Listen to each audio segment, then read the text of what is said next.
Hey everybody, welcome back. So today we are going to be replacing the track on this Polaris 1996 Indy Lite Deluxe. This is your standard 121-inch track on the Indy Lite. On the 90s and the 91s and the 92s, they had a 116, but this uses the standard 121. So I'm going to walk you through the process to getting the track swapped out on this. It's really no different than any of the bigger sleds. It's just a little bit smaller, considering this sled is a 3/4 size. But the first thing you want to do is get the track up in the air, either using a ratchet strap or a jack or something like that. But essentially the way you're going to get the track and suspension off this is essentially it's a 4-step process. First one is taking the pipe off, removing the bolt on the chain case on the drive axle, and then removing the bearing retainer on the clutch side, and then removing the 4 bolts for the suspension and dropping it out. So why don't we go ahead and do that, and I'll show you all the tips and tricks to get this done. Alright, so the first step in replacing the track is getting the exhaust system off. And the exhaust, the can and the pipe is essentially it's just one assembly on the Indy Lights. It's pretty simple. But the way to get this off, it's pretty basic.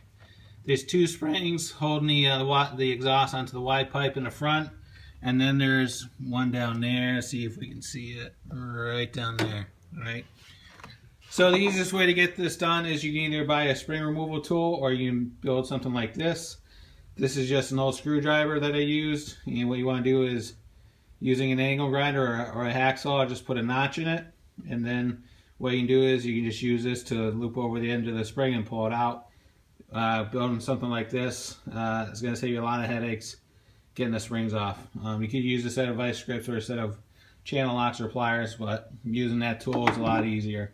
So why don't we go ahead and remove those springs and we'll go on to the next step. Alright, so now that you have the exhaust pulled, the next step in the process is removing the cover to the chain case. And the cover is just held on by 4 bolts. There's one right there, there, there, and there. And those are 3/8 bolts. So grab a catch pan and put it underneath the chain case, because what's going to happen is once you remove the cover, all the chain case fluid is going to drain out. So make sure you have a catch can on the floor so you don't make a mess. So why don't we go ahead and do that now. Alright, so now that you have the cover to the chain case removed, what you want to do now is essentially remove the gear set from the chain case. And what you need to do is you need to remove the bolt holding on the large gear to the drive shaft, and then you need to remove the nut holding the gear on the top of the jack shaft. And you also have to back off the idler for the chain tensioner. So this is 14 millimeter. The bolt on the jack shaft, I'm sorry, the drive shaft is a 1/2 inch. And I believe this nut is 1 inch. I haven't taken it off yet, but I believe it's 1 inch. So what you want to do is to get this off is grab the brake, hold the brake on while you're loosening the nut for the drive shaft so it doesn't turn. And then once you do that, you can go ahead and do the same thing again to remove the nut off the jack shaft. After you remove, obviously the cotter pin and the washer. So why don't we go ahead and do that now, and we'll go to the next step. Alright, so the gear set's been removed. Came out pretty easily, just using the methods that we talked about. And I actually just ended up using an adjustable wrench on that nut for the top smaller gear, and it came right off. So again, the tensioner is backed all the way out, and then once you do that, the gear set comes right out. So looking at the chain case, everything looks to be in pretty good shape. The bearings look fine. So what we're going to do is we're going to go over to the other side and take a look at the bearing retainer on the clutch side. Thanks. Alright, so we're on the clutch side, and let's go ahead down and take a look at how that bearing retainer is held on. So what it is, there's a bearing retainer. There's 3 studs and bolts holding it on. I believe these are probably 7/16. I haven't put a socket on them yet. But essentially all you do is you're just going to take the nuts off, and then that bearing retainer is going to come off. I'm not going to disconnect the speedo cable. We're just going to leave it connected. So why don't we go ahead and do that now, and we'll go on to the next step. Alright, so the nuts have been removed. They were actually 1/2 inch. And so when you take the bearing retainer off, what's going to come out is a little speedo key, so make sure you don't lose that. And we'll just get you down here to show you what you're looking at. So there's the bearing retainer and the bearing on the drive shaft. So essentially, at this point, we're all set as far as working under the hood. So what we're going to do now is we're going to go to the point of removing the suspension. So let's go ahead to the back of the sled and do that now. Alright, so now we're at the point where we want to drop the rear suspension out. And the first step in doing that is you want to loosen up the tension on the track. And the way to do that is what you're going to do is you're going to loosen the 2 axle bolts going through the rear idlers on the back of this sled. So you're going to loosen those up. Those are 14mm. So you want to grab a socket for both sides because it's a common shaft. So what will happen is as you're loosening one side, it's probably going to spin on the other. So grab 2 ratchets and you're going to go ahead and loosen that up. It's not necessary to take the axle out. All you want to do is loosen it so the axle slides back. So once you do that, what you're going to do is you're going to loosen up the tensioners as well. You're going to loosen up those jam nuts, and those are also 14mm. So once you loosen up the jam nuts, you're going to back the tensioner all the way out. And what that's going to allow you to do, it's going to allow you to bring the rear idler all the way forward, so to take all the tension off the track. So why don't we go ahead and do that now. Alright, so the next step, and I kind of skipped ahead, forgot to turn on the camera.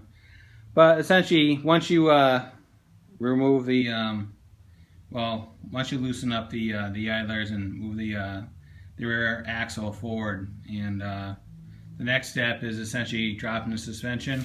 And there's 4 bolts, there's 2 per each side, and what they are 1/2 inch. There's one right there, and then there's one in the lower shackle in the rear on each side. And what you want to use is an impact wrench, or either an impact wrench or an impact driver such as this, with a 1/2 inch extension, and make it a little bit easier to remove the bolts on the cross shaft using the impact action, because more often than not, if you just try to use 2 wrenches, it's just going to spin. So essentially, once you do that, the suspension is going to drop down, and right now I'm ready to take it out. So why don't we go ahead and take the suspension out, and then we'll pop the drive shaft out. Alright guys, some of you are saying, hey, whoa, what's going on? The thing's all put back together. And it is, because essentially what happened when I went to go take the drive shaft out, I ran into some challenges and some difficulties. A, getting the drive shaft out, and then B, getting the new track in with the drive shaft.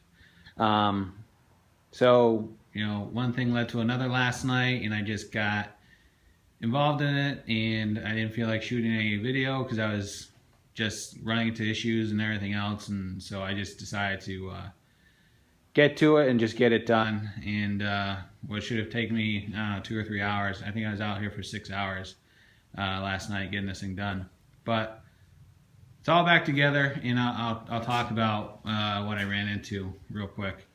I actually just brought it back inside. I power washed the engine bay and everything else, and degreased it. So show that real quick to you guys real quick.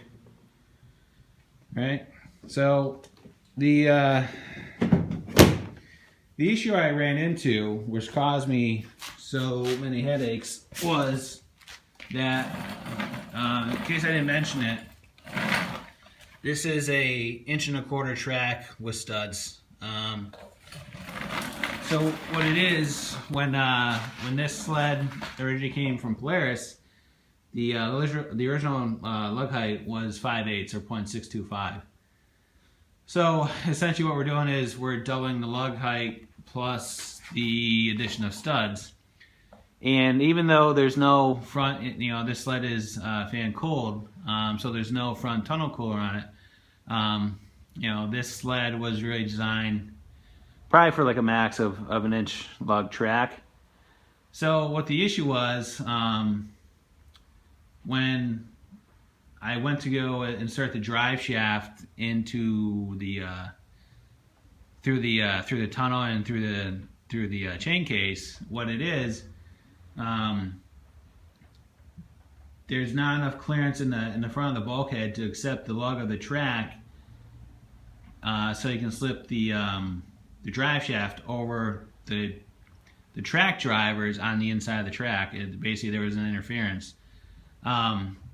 And so I fought with it for the better part of an hour last night, doing everything I could, but eventually what I had to do to get clearance, I had to basically remove all the studs in a 3-foot section to allow me to get the extra 1/8 of an inch of a clearance to allow the track to conform into that pocket of the front of the bulkhead to allow me to slide the drive shaft over the drivers and into the chain case.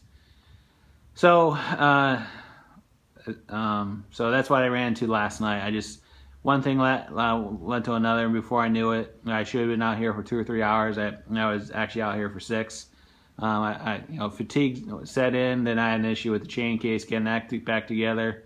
But anyway, an 1.25" track will fit on an Indy Lite. You just have to be creative as far as conforming the track into the tunnel to get the drive shaft in. So, but essentially everything is back together. I just took it out of the garage and I power washed the whole thing and got it nice and clean and everything else. So it's coming along pretty well. So again, I hope this helps everybody out. I think I provided enough details. In the previous steps, I pretty much walked you through the removal of the track and everything else in the suspension. So as always, if there's any comments, questions, concerns, thoughts, anything like that, go ahead and put them in the comments box, and I'll be more than happy to get back to you as soon as I can. And as always, thanks for watching and have a great day. Bye.